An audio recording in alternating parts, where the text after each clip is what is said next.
This story comes from the book of Matthew, chapter 14, verses 22 through 23.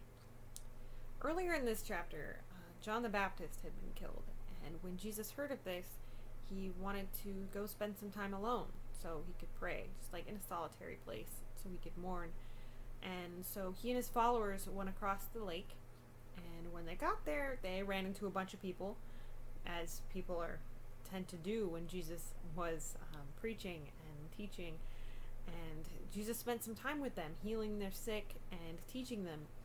And this is actually where the story of Jesus feeding 5,000 takes place.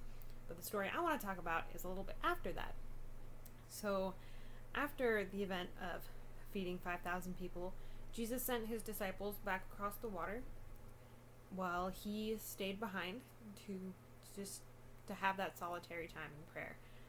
And then by the nighttime, out on the water, the boat was a considerable distance from shore, and the winds were picking up. And just before dawn, Jesus went out to them on the boat in the middle of a lake by walking on the lake. And when the disciples saw this, and it's like dark outside, it's like dark nighttime, water everywhere, high winds, they see him walking on the water, and they cried out in fear, saying, "It's a ghost." But Jesus said to them, "Take courage, it is I, don't be afraid." Now, you may have heard some things about a guy named Peter. Peter was a fisherman when Jesus found him, and Peter, like all humans, had his ups and downs, but he knew that he loved God, and he knew Jesus was God.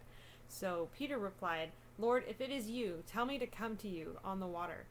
"Come," Jesus said. Then Peter, while the other disciples watched him from the boat, got out and walked on the water towards Jesus. But then the rest of the world comes back into focus. He saw the strong winds and he became afraid. He began to sink and he cried out, "Lord, save me." Immediately Jesus reached out his hand and caught him.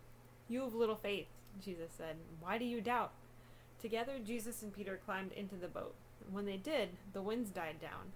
Then those who were in the boat worshipped him, saying, "Truly, you are the Son of God."